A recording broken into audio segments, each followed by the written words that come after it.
We'll act like that didn't happen. What's going on, guys? This is Jay Kraft with the Facebook group Volarama Pickers Lounge. Thank you so much for being here this evening. We're coming at you live again from beautiful Las Vegas for eBay Open 2019, and I have been graciously joined by some wonderful guests this evening, starting to my right with Jeannie, a Shine Award winner, going for that big prize. Who did you bring with you this evening?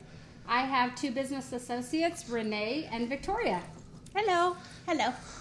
Cool. So I want to hear more about your story because I've gotten little tidbits. I saw you on stage earlier, and someone had mentioned during the little video that you have done work with young women who are they're transitioning. What is going on with them specifically? It's a program called the Glass Slipper, and It is at-risk youth. The majority of them are transitioning from group homes or foster homes into adulthood, and so we help them to make that transition, teaching them life skills about finances, study skills, trying to get them into some type of educational option, just kind of mentoring them, because it's a real problem with youth that don't have a solid family structure. They get pulled into homelessness, trafficking, other such things, especially through social media. They're just very vulnerable. So we work with them, just try to be one-on-one mentors with them. And so they're doing really great work in Northern California. It's in Citrus Heights, and it's just really close to my heart. I grew up in foster homes, so I have a heart for that. And that's kind of been my mission, to work with them. So, yeah, I'm really excited to partner with them. That's absolutely fantastic that you're able to take your brand and be able to do something so good with it. How long have you been going in that direction now? I got involved with the Glass Slipper about 5 years ago. A friend of mine told me about the program, and they've been established for about 20 years. They're very successful at what they do. It is a small scale. They work with about 40 girls at a time, but it's real. They're actually making a real impact and making sure that these girls have options and that they are kept accountable and that they don't go in the wrong direction, so to speak. And so I kind of get to work with them as a mentor and not necessarily an authority figure. I just kind of get to speak to them and speak into their lives and tell them to remember who they are and to not give up hope. I tell them my story, that they can be successful, they can have a family, they can have a future that looks really great for them no matter where they're at right now. Yeah, no, I understand completely. It seems like so much of our youth is really lost nowadays, comparatively speaking. And it's great that you touched on the fact that Glass Slippers is doing more than just raising awareness, which I've noticed a lot of organizations will just use that allocate, like even Red, for instance, the one to raise awareness for, HIV and AIDS. It's, we need to do more than awareness. We need to actually take positive action. So let me ask, with your brand, I noticed that you've done, I think it's at over $2 million in volume with eBay. On eBay alone, yeah. Holy cow. And how does your brand and what your efforts on eBay do directly translate to benefiting Glass Slipper? So we do a couple events with them. Like we just did Say Yes to the Dress, and the girls could come in and pick out a prom dress. Because this is where they get lost in the shuffle. They don't have a normal family structure, a mom that takes them to the mall to buy them a prom dress. So we donated 40 brand new dresses from Macy's and Dillard's so that they would have options to have a brand new dress and feel like they could have the confidence to go to prom and feel like every other girl with the cool shoes and the hairdo. And so we did that for them, also getting them pedicures and normal things that every girl should have when they go to prom and just feel really beautiful that night. So we did that for prom. We do Christmas parties and just lavish them with all of the wonderful things that teenage girls love. We also scholarship them to go to summer camp. This year we did 8 girls to go to summer camp for the week. We also have done scholarships for college. Last year we gave a $500 cash scholarship to one of the girls that was going to community college that needed some supplies. And just that kind of thing. We bought 3 or 4 laptops for them, provide for their needs. If there's anything that they need in particular. So I think last year we donated between $8,000 and $10,000 directly to the organization. Wow, that's absolutely fantastic. That is great. Yeah. So beyond that, where are you at right now with the Shine Awards? What can the people watching do to help bridge that last barrier for you? I don't know exactly how many hours it is, but it kind of feels like it's less than a day for sure, maybe about 12 to 14 hours. Yeah.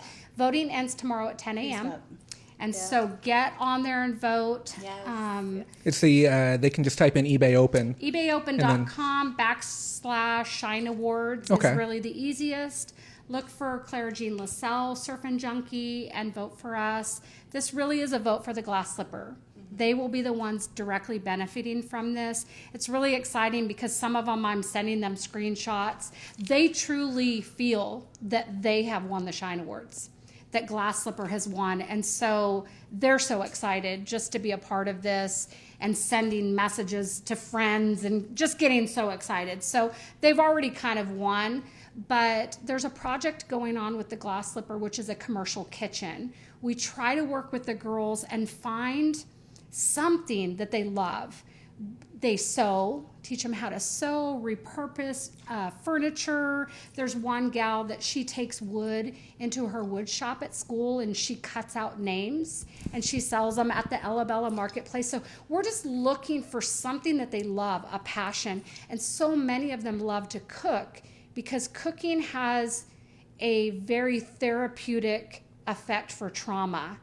And that's what they're finding with the research that's out there. So they're building this commercial, are running into some financial obstacles in terms of, because it's commercial, they have to be ADA compliant, including like the sidewalks and that kind of a thing. I've been sued before for ADA compliance. So it's really tough. Less than a year ago, I understand how difficult that can be. Yeah, so there's just expenses that I don't think that they took into consideration. So when I heard about the Shine Awards, I immediately thought of them and thought, let's just go for this. So it's not even for you. It's really not. This is all going to them. This is literally for them. Now, I know there's a donatable portion included with the Shine Award. It's about $10,000, right? Yes. Goes to the charity of your choice. Yes. And then you have a personal cash prize. So the top winner gets $15,000. Every dime that we don't, that everything is going to them. 100%. Yes. Jeannie's keeping nothing. That's so fantastic. And I was going to make sure that you guys knew that she is not keeping any of this profit for herself. That's it is absolutely all going to fantastic. the Glass Slipper.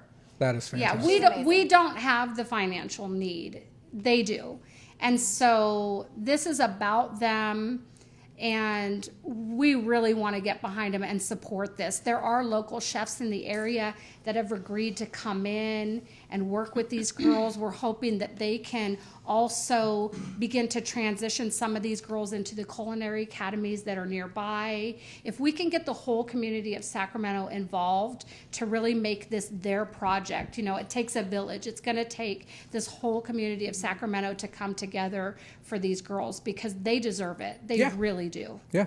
You know, it's the way you're talking, it really sounds, it's about a quality of life, really, like just making sure that they get the same opportunities that everyone else has been afforded. Mm-hmm. And that's in one way or another been taken away from them. So I just truly have to commend you for the selflessness that you have regarding that. Because I know, you know, there's a lot of people up there that are very excited about a $15,000 payday. Yeah. You know, I'm not going to knock them. I understand. You know, everybody has their needs. Everyone has their needs, yes. But I think it's incredibly great what you're doing to help them along. And if there's anything we can do on our end to be of assistance to you beyond just voting, by all means, let me know.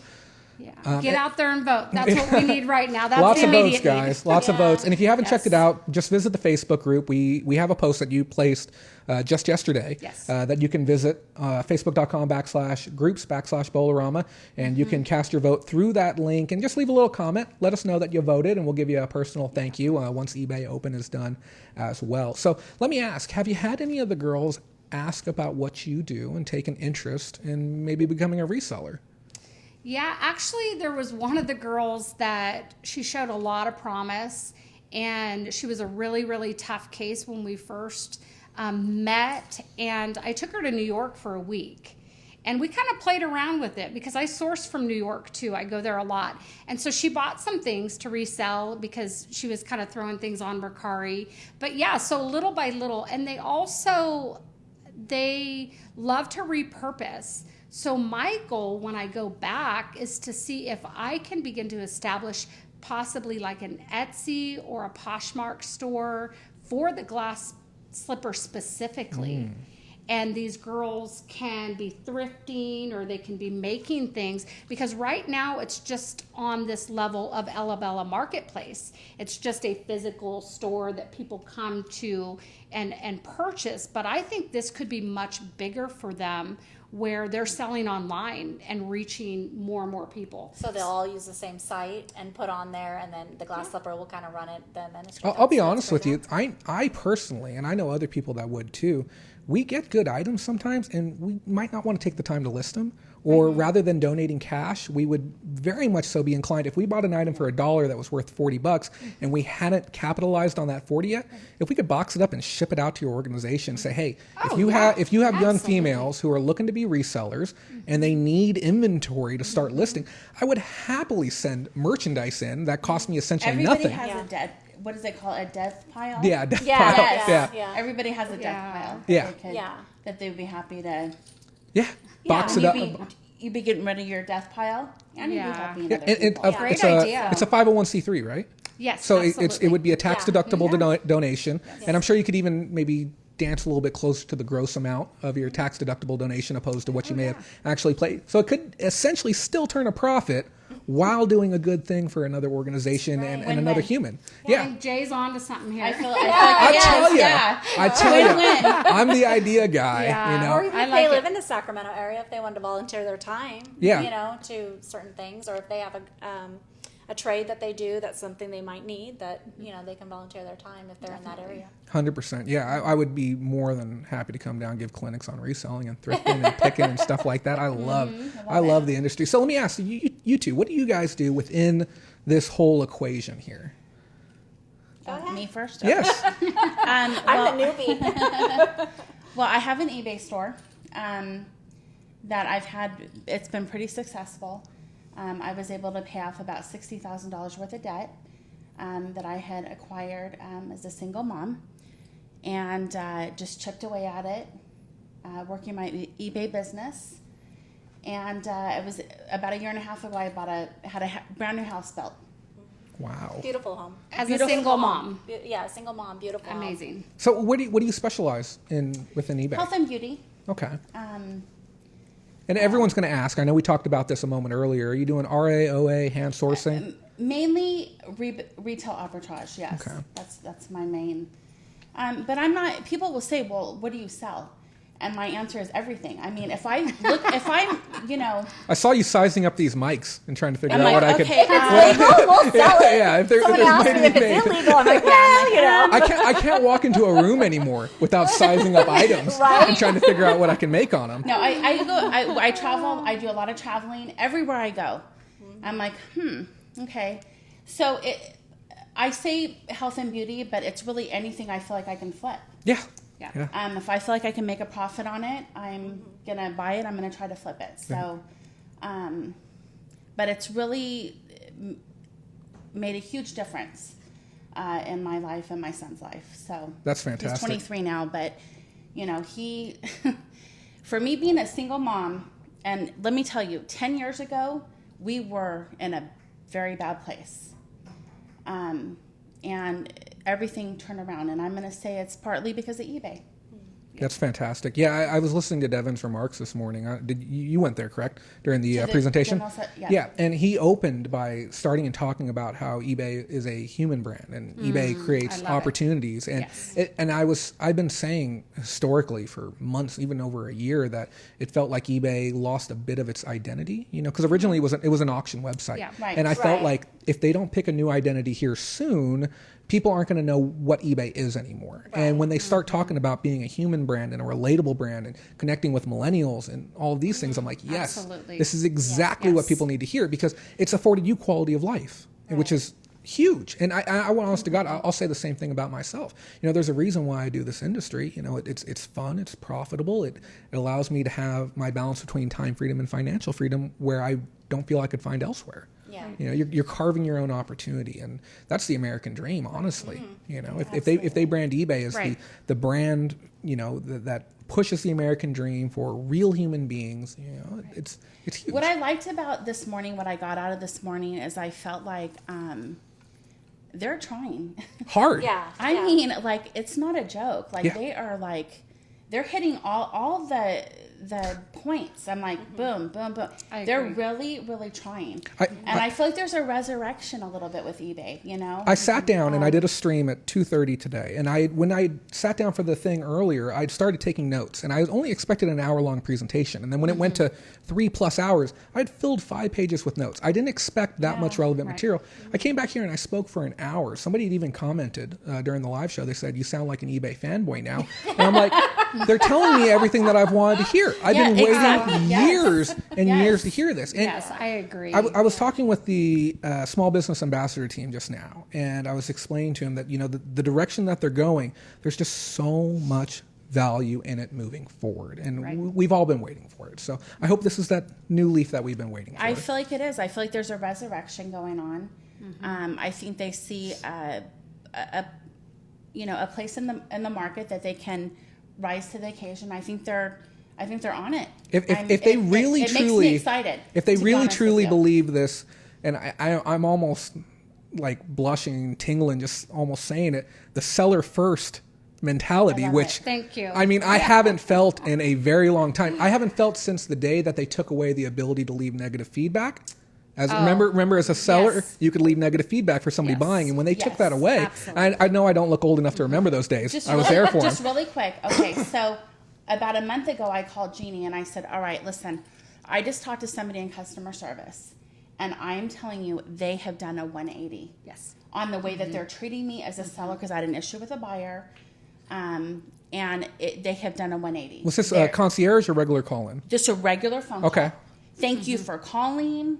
Let me help you. Did you get? Let me ask. Did you get domestic care or international care? It was domestic. Okay. Yeah, and I've been getting a little bit more domestic recently. I've noticed if you call in as a buyer, like you have an issue with an item, almost 100% domestic care now, which I think is a huge transformation, because if you call in, if imagine your angry customer, the last angry customer you had, them calling eBay. Yeah. Imagine the difference between landing with an American representative or an international representative. And I tell people it's not even a matter of like racial preference. And more it is, we enjoy doing business with people that are native to us, people that understand the words that we're saying, because our problems. You're already frustrated. Yeah, our problems. Frustrated anymore. Yeah, our problems aren't basic problems; they're exceptionally nuanced problems. Right. And when you have to break through that language barrier at the same time, you're fighting two battles now. Yes. Right. And when we're in an industry that the most important thing that I found for buyers when they have problems is that they're heard, that they're listened to. You don't get that with an international experience. So I'm happy to hear that you, as a buyer and a seller, are getting that domestic experience. I seriously, from like, if I would have called 3 years ago, I feel like that phone call would have went in a completely different direction. Yeah. And so I was really pleased and shocked. Like, I was like, oh my gosh, they've done a 180. That's when I started realizing, oh my gosh, they're really trying.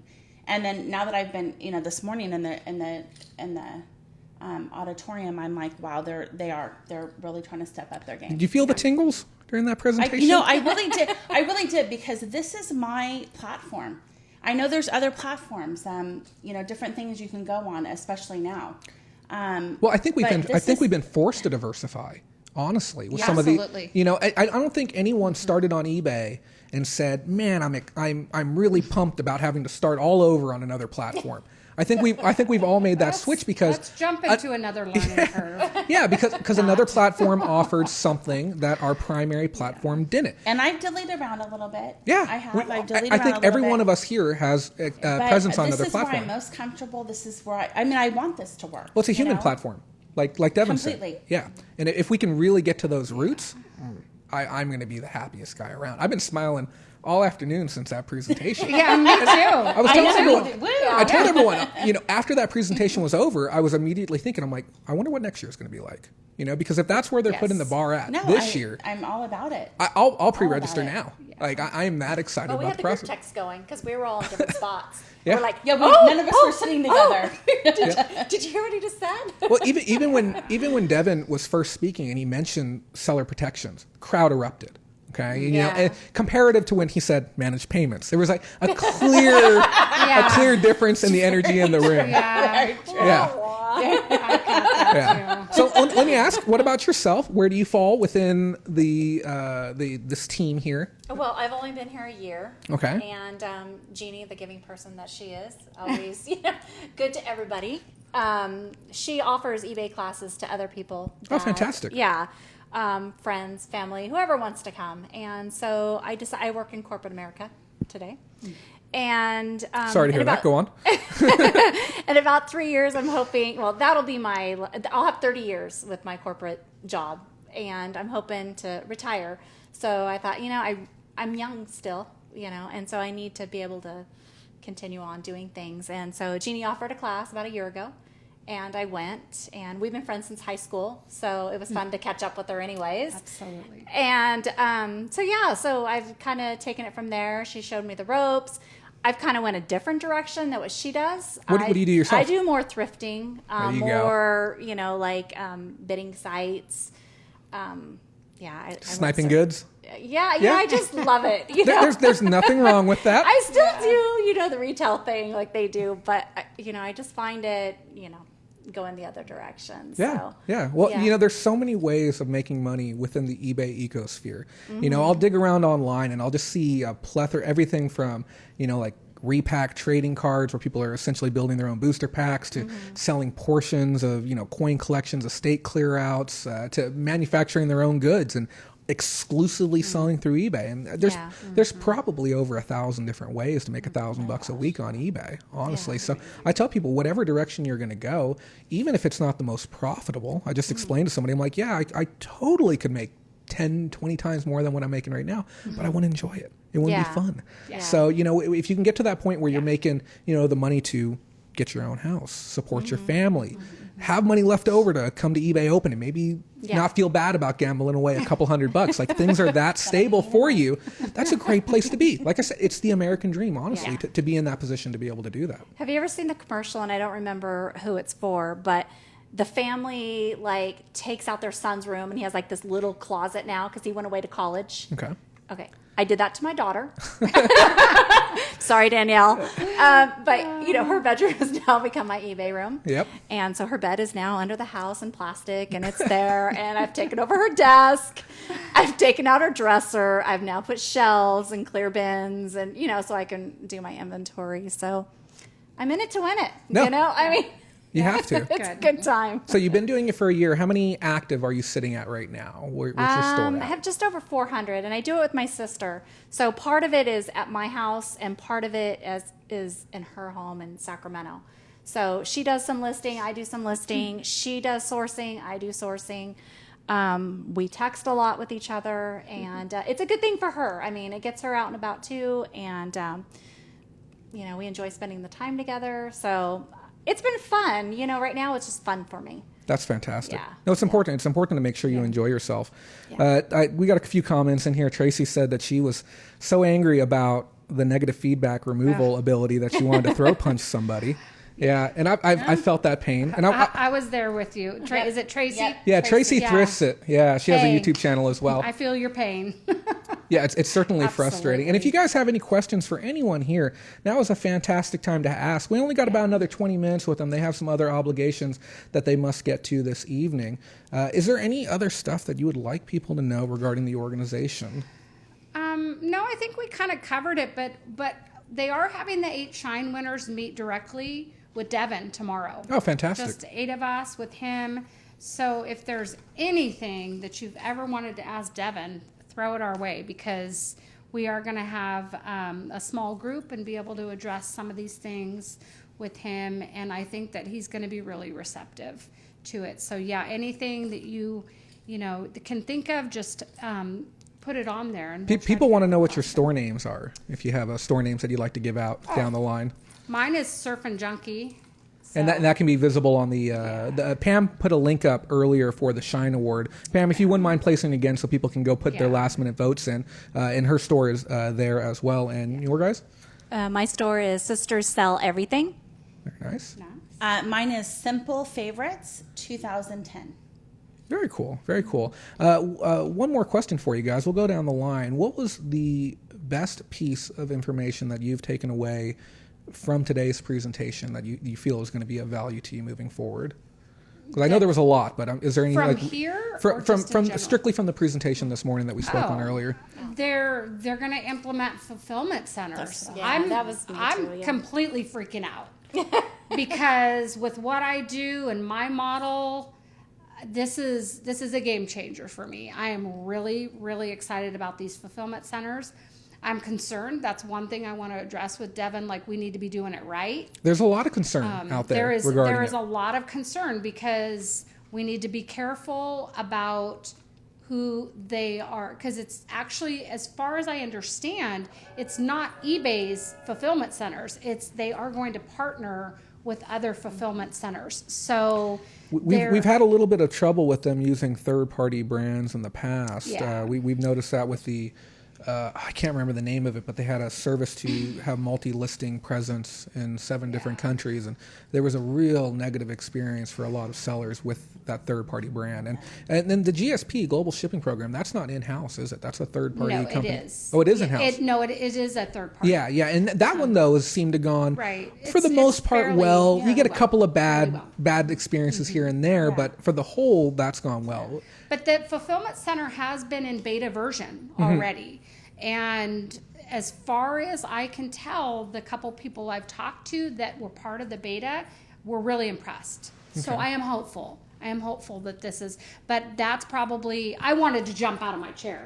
I mean, I literally was so excited to hear that. So I really You should be watching the show. I talked about that over a month ago. Did you? Oh, Okay, yeah. well, I I built my own logo and everything on the thumbnail. wow. Yeah. Okay, We've been calling it FFE for over a month now.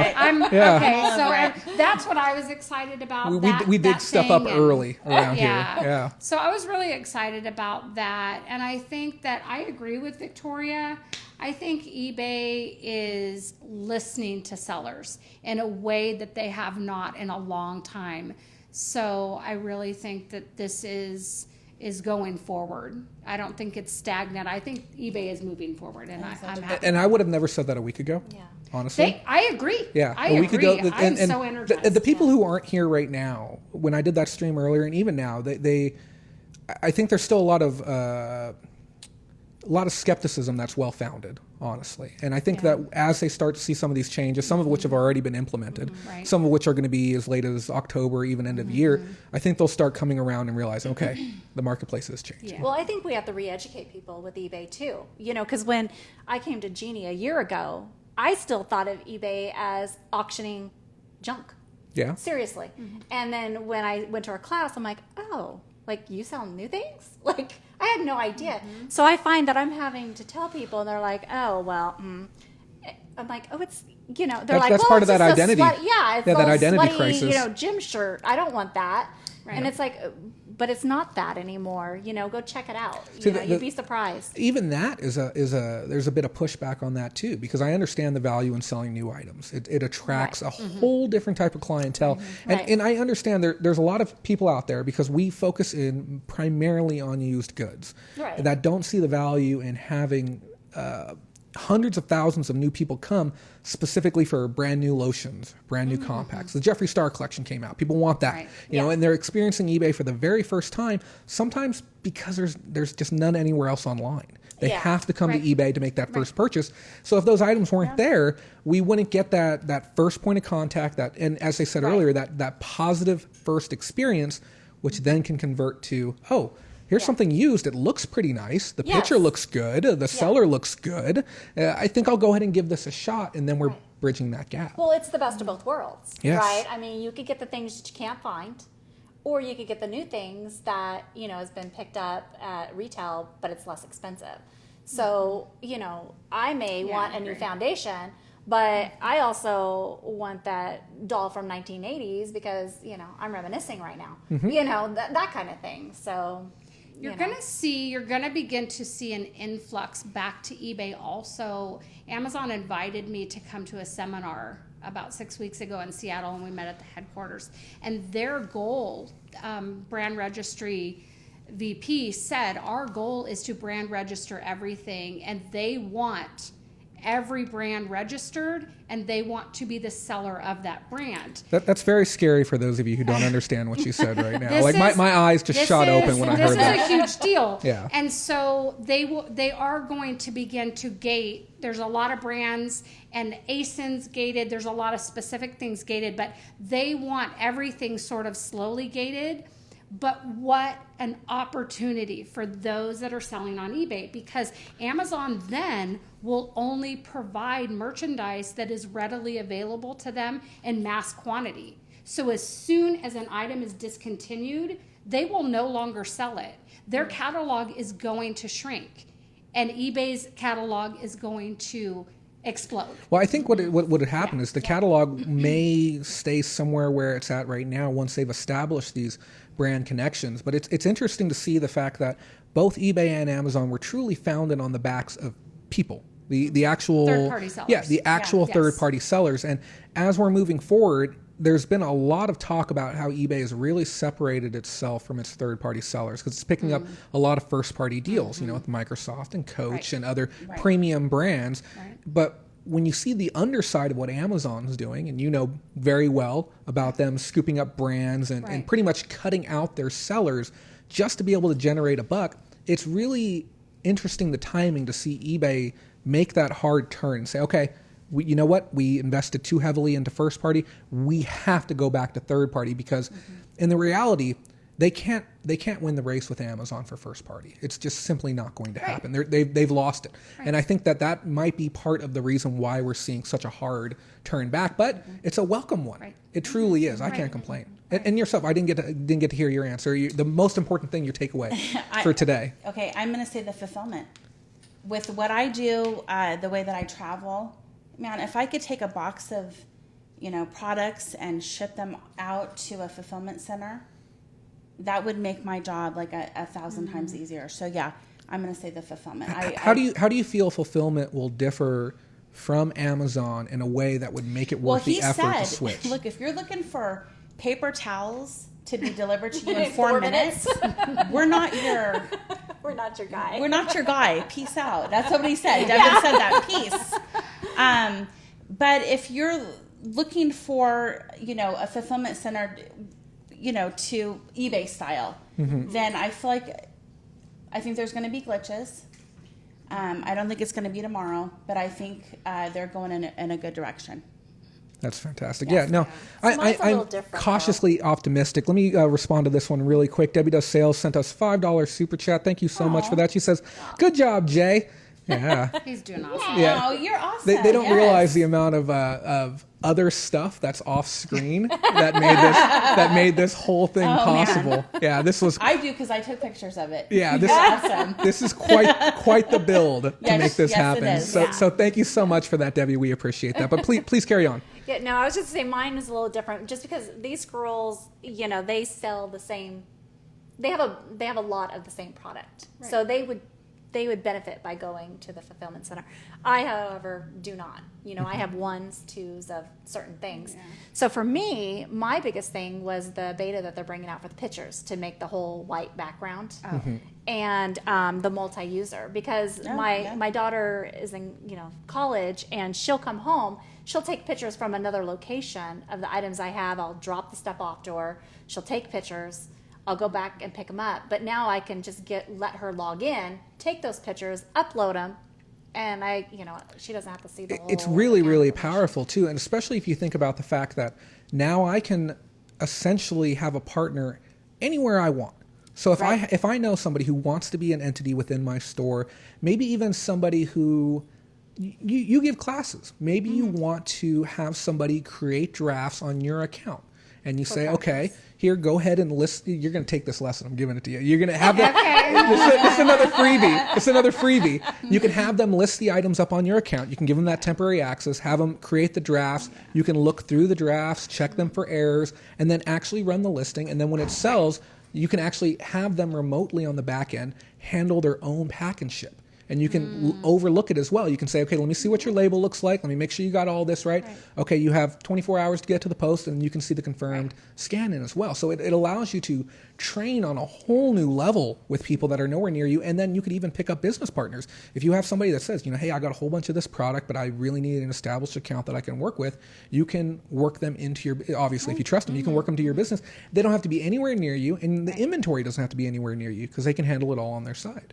Yeah. And outsourcing these even outside of the United States. There's a lot of people who have been doing that. This is a total game changer for people that have figured out ways to have small projects that they source other places. But now, I really think, it's going to be a game changer. I'll add some color to that. We're basically talking about virtual assistants, in the Philippines and Malaysia. Right. And, they're incredibly cheap just because, not only is it cost of living, but, just where they're at economically speaking. But I have desperately wanted to take on extra help, but I haven't found a feasible and secure way to do it. And as soon as I saw that, I'm like, that's a big deal because I can take, 100 photos, send them out, and then come back to 100 drafts maybe a day or two later. This is exactly what we were talking about. Right. I mean, and this is what I do with my daughter. Except for she had full access to my account, which no big deal. I mean, see, that was the old option: me go and have kids, wait till they get of age, and have them do my listing for me. But now we have this option, where we can have people we can hire them. I know some people kind of have they have like a little bit of a weird feeling about paying less than you would normally pay someone in the United States, but you have to remember that they have the opportunity to make way more than they can do in their country. And by paying them even $10 an hour, it's astronomically more than they would normally make. So you are bettering their life. You got to do the research and look into it and do what you feel comfortable with. But know that in some of these other countries, by doing that, you are literally changing their life. Oh, big time. They just have, big time. They don't have the opportunity to make this wage. Well, and the other thing too is that if we weren't in need of that assistance, that opportunity purely wouldn't exist. And if that opportunity wasn't there, there would be no money coming into that local economy. Right. So I know where you're coming from though. Obviously try and use best ethics, know, and if it sounds too good to be true, nobody's really going to realistically work for, $1 an hour or $2 an hour. Right. There are some very cheap rates. Kids. Yeah. And and they're 5. Yeah. The way I tell people to look at it is look at it at a contractor type rate. You would hire a contractor, you would pay him a specific amount of money for a specific amount of work. Yeah. And at the end of the day, I always say, even when you're doing deals and you're doing negotiating for, products or yard sale, we're not putting guns up to anyone's head. If they want to take the opportunity, great. If not, no hard feelings. Maybe somebody else will. So it's definitely opening the doors. And I even had somebody ask me before I came here, they said, what are your thoughts on VAs? Like, where do you want to, take your business to in regards to that? And I said, I simply can't trust giving my account credentials to anyone. Regardless, especially when you have an account that's mine's matured. It's like 10, 12-year-old account. I'm not giving it out to anyone ever. So, I'm still a baby, so, I'm still learning. But even having your account compromised, because people don't realize, it's not just your eBay. It can be your email, and your email can link to your Amazon and your bank account and everything like that. And, and let's be honest, some of the call-in reps, if I'm on somebody's screen, that's all the information I'm going to need to take over that account, and then every other account's going to be there. So it's a very, very scary prospect. But with this, I think it's going to be an exciting time moving forward because we're going to be able to really utilize leverage in a whole new way that we haven't been able to before. Yeah, I agree.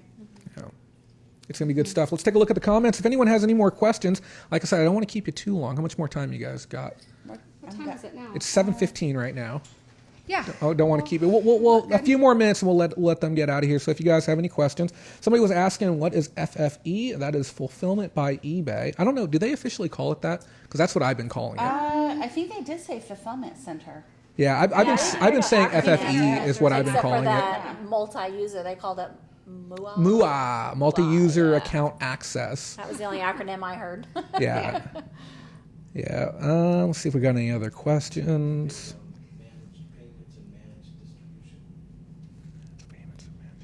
There was one that said, what shipping do I use?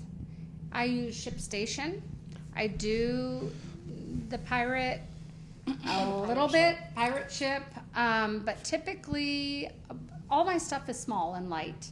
I don't Almost do all first class. A whole lot of heavy stuff. Yeah. Let me ask you, how was your business impacted with the zone changes to first class recently? Yeah, that was a wild ride. That was, yeah. Yeah, that was, and I have a personal relationship with my postmaster. I've done so much business with them that he kind of warned me about that coming up, and I was surprised it took them so long to implement that, honestly, because Really? Well, because you think about it, I mean, if I live in California and I'm shipping something to New York, it's obviously costing way more for the post office to get it there than, 2 towns over. So I just was surprised that they hadn't analyzed that and dealt with that issue. So I wasn't surprised that it happened. I was actually surprised it didn't happen earlier. Yeah, I mean, but, here we are. Everybody has to adjust. So that's what I always remember when something happens and we're bummed about it and you kind of have that shock. Just remember everyone's dealing with it too. So as prices are going to escalate for us for those fees, everyone's impacted. So the price of everything is going to jump up. I got a question for you to give to Devin. Okay, because he revealed today, he gave so much information today that I wasn't expecting. And I listen to every shareholder call. They're boring. I recommend listening to them if you're deep into the industry. But he revealed today that eBay accounts for 10 to 15% of all of USPS's volume. They're the number 2 brand for USPS. Ask him why they aren't fighting vehemently to negotiate better rates on behalf of their sellers. That was exactly what I thought when he said that. Yep. And even if they could just have, a pound and under, some type of packet, like this is the gold standard packet, it's $250. If you fit it in there, that's what it's going to be. Because I know if we think back historically on first class, we remember when it was $232. Yes. For up to, I think it was 6 ounces or something. It was insane how cheap it was. And it's just scale. We had this discussion that when Mercari popped up and you could ship a 40-pound box for, what was it, like $20? I'm thinking, how in the world is Mercari negotiating these insanely good prices? And eBay is not. I mean, how is this happening? I couldn't wrap my mind around it.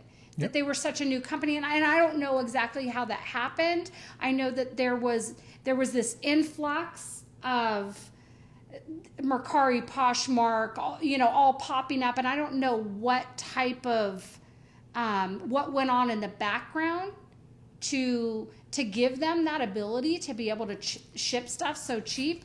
But we were freaking out. I had a couple things where I reached out to the buyer and I said, hey, this is finalized. I've paid my eBay fees. I've paid all the fees. But I'm not going to ship it on eBay. I'm going to ask you to go over here to Mercari and buy this for a penny from me so that I can save $20 to ship it. I mean, I'm going to work this whatever. So eBay got their fees and everything. True hustler here. Hey, I'm going to ship it for cheaper over here. And hey, I mean, you just do what you have to do. But I just didn't understand how, and again, I don't ship a lot of heavy stuff. But I thought, wow. So part of that has to do with cubicle dimensions, and what they'll do is they'll go in and they'll negotiate very specific rates on very specific size boxes, and they'll have these big postal conferences that occur, and Pirate Ship goes to them too, and that's part of why they were able to. I know you do Pirate Ship for cubic domestically, right? Yes. So cubic is for anything under. What is it, a cubic foot, essentially. You get discounted rates through Pirate Ship. Right. And we'd actually been working with them for the last 2 years. I was a shipping liaison with Pirate Ship. Nice. And so I got tons of great information. And they also negotiate a rate for international as well. I don't know if you've ever used it. It's their simple export rate. And it's the cheapest way to ship smaller packages internationally. Like it's cheaper than eBay, Amazon, whatever. But they pushed exceptionally hard at these postal conferences and sat down with these decision makers to be able to get these deals. So odds are Mercari came to the table, and Mercari isn't a small company at this point. Right. They're going to be a player, not in the same way that eBay or Amazon or They're still a Shopify, player. or there's certainly a player, and we're going to hear a lot more about them over the next couple of years. But I'm almost certain they came to the table and they said, "Hey, we want to do $5 million in postage a month. What can you do for us? You know, and here's what most of our items look like. You know, 85 to 90% of our items will fall into this specific box. You know, we can streamline it and offer efficiency. What can you do? Because even with Amazon, I know when you ship in 68 pounds to an Amazon fulfillment center, and $7. Yeah, it's some just disgustingly cheap price. I remember the first time I did one, I'm like, I punched that in incorrectly, and I did it again. I'm like, and I had to call somebody. I called my mentor. Her name's Rachel. She's the one who helped me get me started on Amazon. I'm like, why is this so cheap? And then come to learn that they had negotiated special rates with UPS and to be able to drive the prices down. And I don't know if you guys have heard about the discussion between eBay and UPS yet. Have you heard about any of that? Yeah, ask Devin about that. Okay. Because it was on one of the eBay surveys. We do deep digging here. But there's rumors that they're trying to work out a one-rate package with UPS, and that they're trying to set it up to where the caveat would be that no one's going to pick it up. You have to get it to a place, which, in my opinion, That's okay. I'm okay with that. Yeah. I'm fine with that. Yeah. And especially if we I can get a drop good off price. at FedEx, so you know, Yeah. Richard said he remembers when postage was under $2. I think I remember $1.96. It was. No, I do remember. It came back to me right now. It was Well, pretty and you cheap. remember when international 3 to 4 ounces was like 3 something. Oh yeah. Oh yeah, and when it like overnight jumped from 3 I to remember 6. the morning I woke up with all these sales internationally, and I called her. I'm like, dude, what's up? Because all of a sudden I owe like $1 million to ship all this stuff. Because and maybe we didn't do the research that you did, but we didn't know that was going to happen. Yeah. And maybe eBay has a lot of irons in the fire, and they're not focusing on, getting us a Well, after what I saw today, they've got irons. They got irons till 2022, from what I saw. Well, let's put another that's iron a big in. deal, though. That's a big deal. I spend so much money on postage. Even if there was just Thousands a year. some type of like incentive, some type of kickback, anything, because like me personally, I get a little bit upset knowing that they profit on shipping. Just because if we look at top rated seller rates, TRS comparative to regular, they're not just giving that money away. They don't have individual accounts between each and every person directly with USPS or with Pitney Bowes, so that money's going someplace. But if we could find a way to just, I don't know, maybe incentivize bulk shipping purchasing, or offering some type of new alternative, or just anything because I feel that in conjunction with obvious, thrift stores jamming their prices up, those two things have been the biggest factors to adjusting my bottom line comparative to anything else over the last 10 years. So I have a funny story about pirate ship. Go on. So, I look into everything every day. I'm on YouTube. I have boards that I follow on Facebook. And so someone posts this thing and they say, what is the best way to ship this item? And someone replies, pirate ship. And I thought, really? Oh, you thought they were being satirical? I was like, okay, I was like, okay, that's not helpful. And then, didn't realize But it's it a was real thing. Yeah, I But didn't it's know a real that. thing. See, I learn every day. Every day I'm learning. It's, That is funny, Renee. it's like, how rude. Like, they really need help, and you're going to say a pirate ship, really? It's a good site.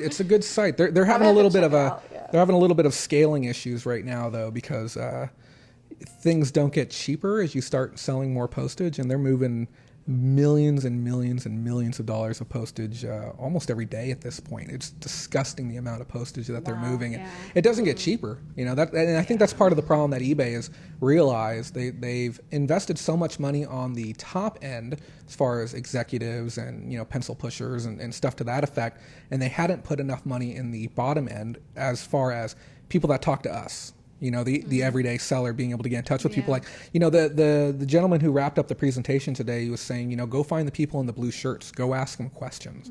And last night I approached a young lady regarding first party advertising, promoted listings, as we know it, and just being able to pick someone's brain about some of these questions.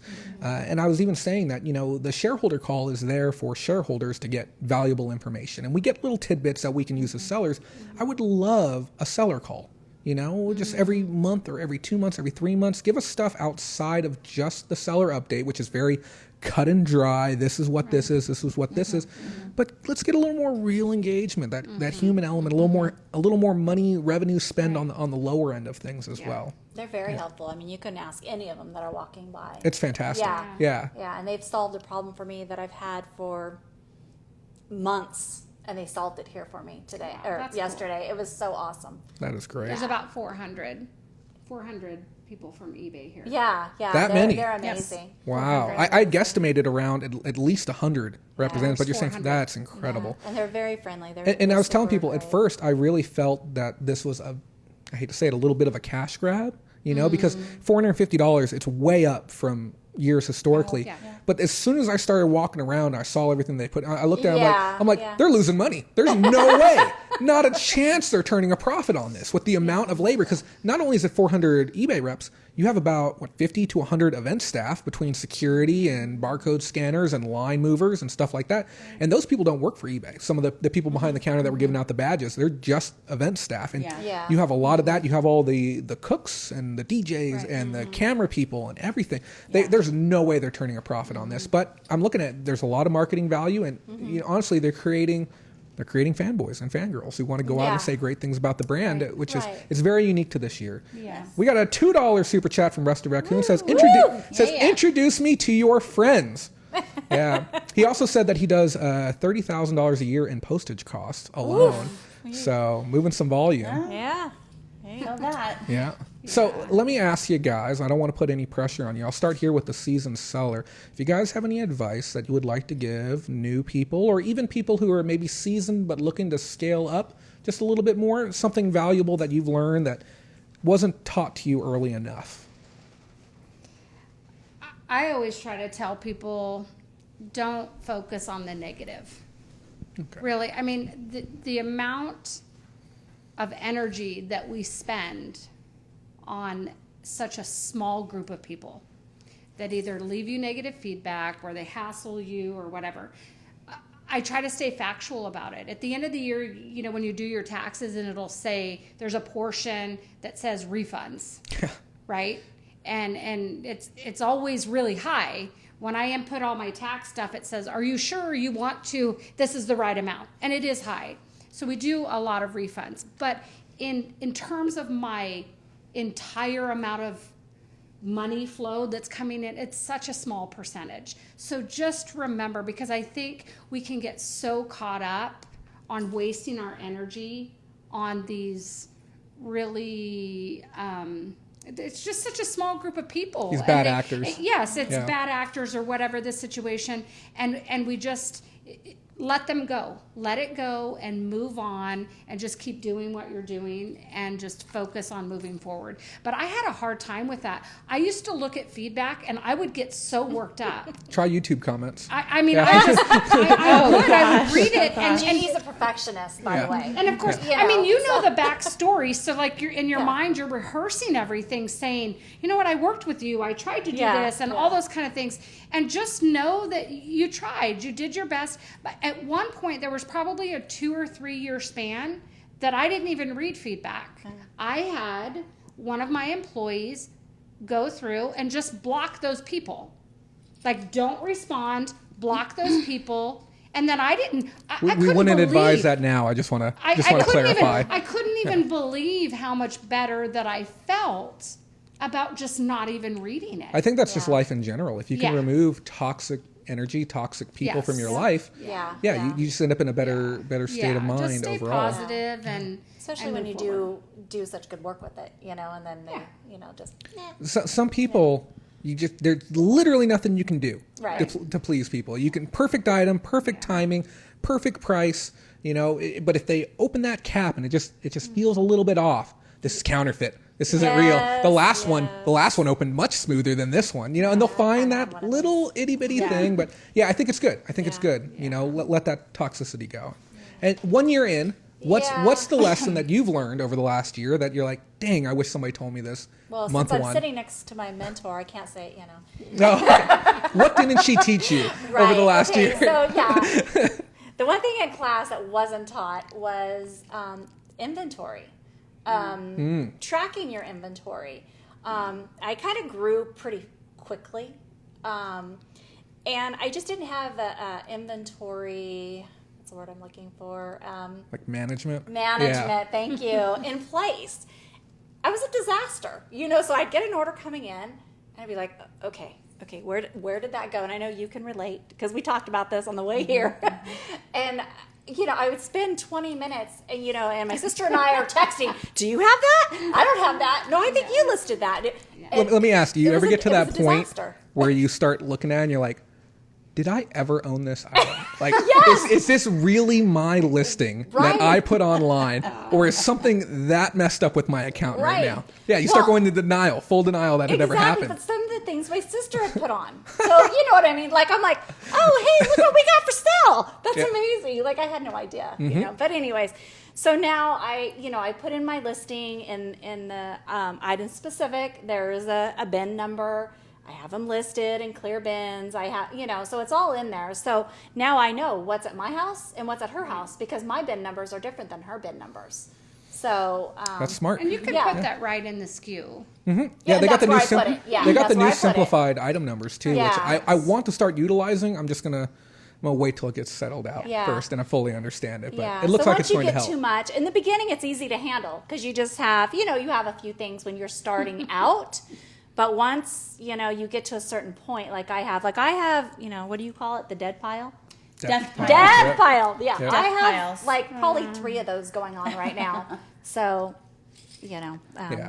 Myself, I work within probably 250 different categories. Okay. I don't have a ton of items, but it's just very difficult to put certain things next to each other, because it almost never makes sense. Yeah. It's like, I'm like, all of this is grayish. We'll just we'll put this all together, and these are all small items, so we'll just put these things together. So inventory management can get out of control, but as long as preferably it works for everyone. You can have an associate, you can say, hey, I need you to go get this. It's at this specific position. But if you're an independent reseller, as long as your system works for you, but eventually, if you haven't done so, you really want to do that process. I'm doing a video over the next month where I'm going to try and get my inventory under control. It's important. I moved 6 months ago, and when you move into a brand new place, you're like, just get it out of the bags, get it out of the boxes, just get it up. And when I set up my inventory space, I built a really nice pack and ship station, a really nice photo station, which is now obsolete. And then I started. I immediately tossed up all my inventory with complete disregard for anything. I just wanted it to be over already, and so now I need to redo it. But I'm gonna film the whole thing as I get everything reset, so people can learn from my mistakes. But that's a great point, and I appreciate you sharing that. And well, I'm gonna say something else. Please. But, so when I was having my house built, I had to, because I sold my townhouse, had to move into an apartment, and it was and I had to move a dog, a cat, my son, and my inventory, and try to keep track of everything. So that was so gnarly. Like my whole entire we still miss that cat, huh? Yeah, just after everything was said and done. The cat is gone. Oh no! We love him. We found him a great home. He was not.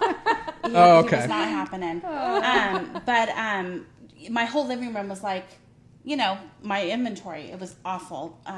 Waiting for my I've been house that. I think we've all slept next to inventory before. I think we can admit doing that. If you haven't got the full eBay experience. Yeah, no, you need to. Like you have to. You need to wake up, roll over, and just be like, "This is my existence. Yes. This is how today is starting." My point. Okay, so here's the thing. You cannot look at the results. You just have to do the actions. So many times, I'm like, just don't. I put in. I was telling Jeannie about a week ago. I put in a couple of 12-hour days. And I went to the post office to drop off my packages, and I realized walking in there, I was in the same clothes that I was in the day before. Hopefully nobody in the post office noticed, dropping off my packages. Now that's brutal. Like I put in just literally make my coffee, do my eBay stuff, go to sleep, wake up, do it again. And if I thought about it, I mean, why would I ever do that? But I'm not focusing on the results, because that would be depressing. So I'm just doing the action over and over again, but that's why I was able to pay off 60 grand. If I looked at $60,000, I would have just been like fallen over and said, forget this, but I kept putting in I'm not going to look at that. I'm just going to chip away at every single bill, chip, move on to the next one. And the same thing goes with every day in eBay. Like if I think about what I'm doing, 12 hours is depressing, but I just put in the action. And then look, here I'm at eBay Open and I'm, going to play blackjack in an hour. I mean, and so, there's a reward there, but if you focus on the reward, you focus on the results, I feel like that's, gets you all messed up. But if you just do the action, just do the action. I feel like the results will follow. Yep. So And that's my advice. No, I 100% agree. And I explain to people, the path that we're on right now, the journey that we're heading down, it's covered with potholes and rocks and debris and all kinds of different things to slow us down and make that journey a little bit more difficult. But when you invest that time into your future, Yes. you take the time to learn about new items, sit down, network with other people, come to events like this to learn the things that need to be learned. You're patching those potholes and you're clearing that debris. And then when the time comes to go to the end of that path, there's nothing in your way. One more you thing just I'm fly going to through. say is, listen, if this was easy, like completely easy, everybody would do it and then it wouldn't even exist. So you sort of have to just rise above what you got to be put forth just keep going, put forth the effort and don't listen to negativity and focus on results. Just keep doing the action. And I promise you that, it will be rewarding. You'll get your reward in the end. 100%. And the hardest part about this job is the fact that we fall into a very special group of people. They say less than 2% of people are capable of working without direct supervision. Oh. And that's, honest to God, the hardest thing, because each day we wake up, even this morning, okay? Any one of us could have stayed in our hotel room today comfortably. Enjoyed the view, ordered some room service, had some of the the $12 macadamia nuts from the mini bar. Yes, we all looked them up to see how much they were because we were all too lazy to go downstairs to buy them downstairs. And then we decided not to because it wasn't worth it. We The were margins. debating over the coffee this morning. Yeah, $10 for 2 cups of coffee. that what it is? That's how much it is. We're wondering. Yeah, we're like, how much is it? I was $10. like, nope. It better be the finest hotel coffee I've I feel ever like it had. isn't, but okay. And here's the thing, okay? I can kind of understand that if the room's maybe $70 to $110. Yeah. This is a $280 room at discount. Crazy. Right. This is one half of it. There's a whole nother Oh, room wow. through there. Nice. Yeah, this is yeah. Very nice. It's still 2 for $10 for a cup of coffee Right. inside of this room. And that's the most disgusting thing of all regarding That's this. brutal. Yeah. So as I was saying though. Western, you get it for free. Yeah, yes. And they keep the light on. They do. So as we were saying, we are that 2%. We are that special bunch that says, rather than staying in bed each day, we're going to get up and we're going to make something happen. I see it all the time. That's where people falter. They come into it because the thing is, it is easy money. Let's not lie to ourselves. We're not carrying wrought iron, down the street. We're not building a house. We're not, doing hard labor. We're putting in hours, no doubt about it. But the hardest part for me, at least in my day, is that daily motivation to say, I'm doing this because I want to do this. supervision, I'm yeah. building the future. No supervision. You may have other people your son, people that depend on you and your well-being and the financial well-being, your family, your partner, whomever. Yes. But at the end of the day, we have to make that conscious decision to say, I'm going to punch in again today, and I'm not going to punch out until I can put my seal of approval on the day. And that's how I am. I won't stop working until I can say that was an honest day's effort. Right. I can go to bed and I can start again tomorrow. I agree. Yeah. I'm right there with you.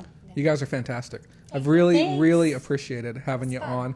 And if you guys haven't done so yet, please go vote for Jeannie here. Yes. Pam just put the comment up a minute ago to be able to go vote for tomorrow, right? They're announcing the grand final winner for the Shine Awards. They're going to be doing it on stage, correct? Correct. So In the if you're at eBay Open right now and watching this for some godforsaken reason, make sure you head down there. If you're watching from home, guys, please go vote for it. It literally takes 30 seconds to do it. You don't have to punch in anything crazy.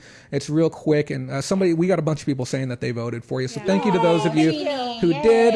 And thank you to those of you who did donate to the stream tonight. We're going to take 100% of that money, even though it wasn't much, and we're going to pass it along to Glass Slipper. And we're going to take the ad revenue. It won't be much. We're going to take the ad revenue that we generate from this video, and we're going to pass it along to Glass Slipper as well too. We'll make sure that we post up some information about the organization on our Facebook page. So if you would like to get involved, maybe ship some stuff in the future if we can figure out the logistics of that. I think that's going to be a fun thing to explore and get hands-on with the organization. We'd absolutely love it. So thank you to everyone who took the time to tune in. Thank you to our admins, and a big special thank you to our patrons who help support this show and make it possible each and every week. If you'd like more information about that, it's going to be in the description down below as well in the comments. But thank you so much for having us. And remember, guys, if you don't make that money, someone else will. Have a good night. Good night. Bye bye.